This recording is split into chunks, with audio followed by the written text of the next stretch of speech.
jeex toogaay bi yàgg na ñu ngi ciy jéggalu après ngeen xaar ñu remettre matériel bi après nag ñu doog a ñaanalante pour tasaaroo voilà. voilà asalaamaaleykum mbooloo mi ngeen baal ñu wax nag parce que affaire moom xaw na naa jëppa inspecteur bi ñu doon xaar suñu kilifa bi ñu doon xaar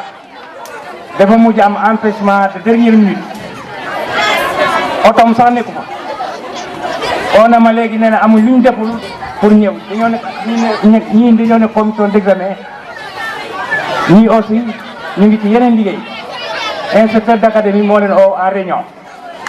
donc il s'excuse auprès de la population wone ne nag xelam yëpp mu ngi fii aujourd'hui ci suñu date bii waaw il a regretté vraiment son absence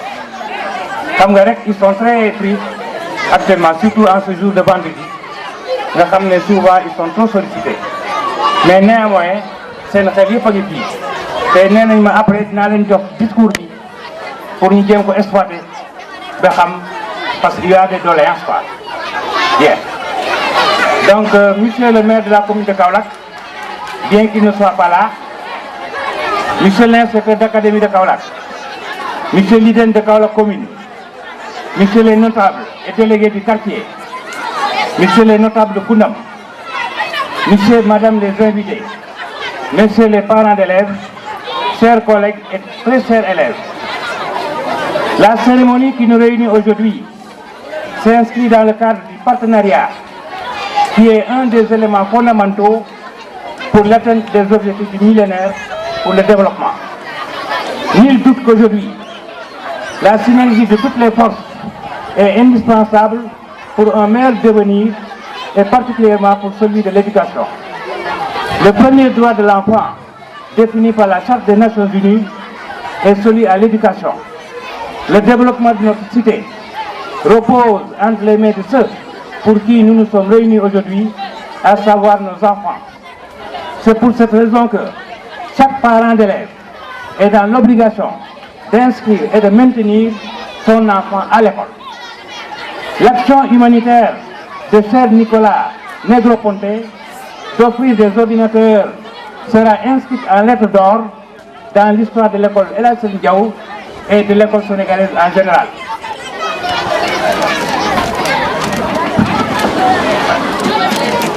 En effet, l'ordinateur est un outil technologique incontournable de nos jours par son utilité et son efficacité à l'image de l'automobile. Du fond de notre cœur, nous remercions le donateur avec tous nos souhaits de longue vie. Votre action est venue s'adjoindre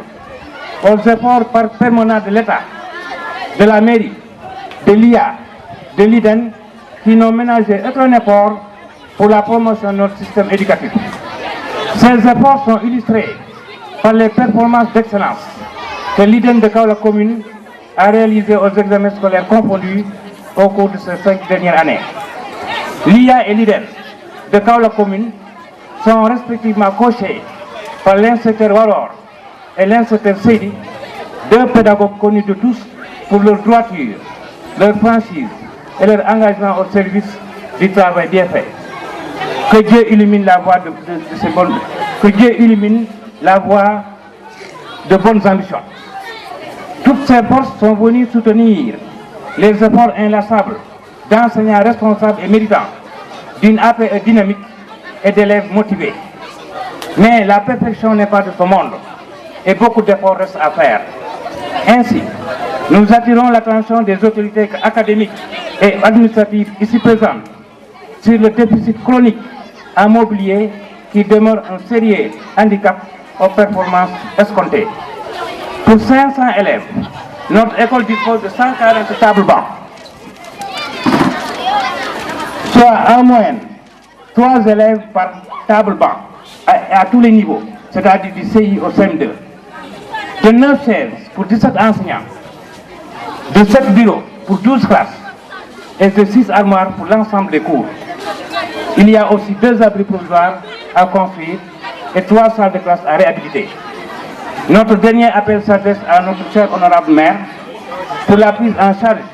financière de notre gardien, dont le salaire annuel nous absorbe la quasi-totalité des frais d'inscription et qui fait que l'école est gérée sans fonds propres. Comptant très sérieusement sur la vigilance et l'engagement de nos autorités,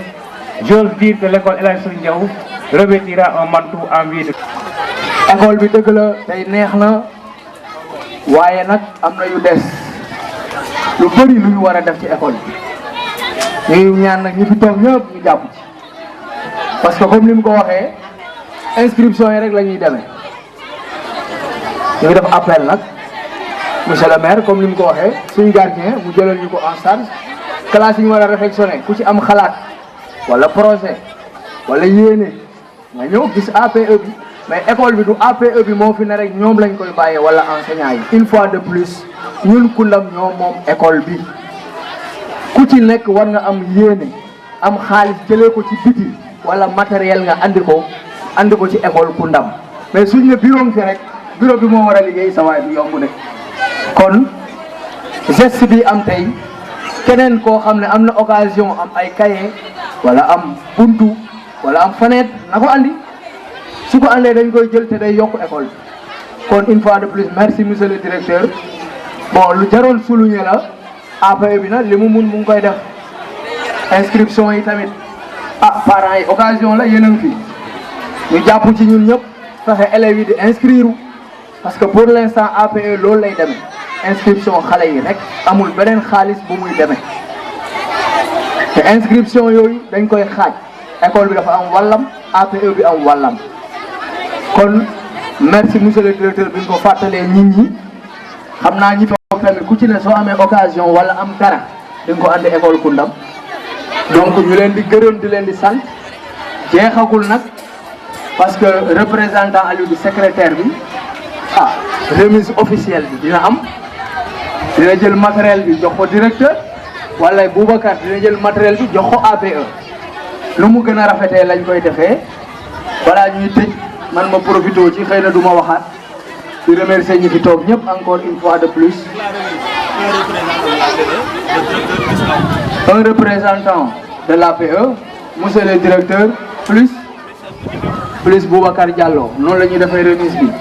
mais ma leen di gërëm une fois de plus parce que yombul bàyyi sa soxla ñëw toog xëy ñu kenn ñëpp bàyyi seen soxla ngir lii yëg ngeen école bi yëg ngeen APE bi yëg élèves yi yëg enseignants yi nañ leen continuer si ñooñu foog naa suñ ko defee école bi mun na dem kanam ak yeneen je vous remercie donc on passe à la remise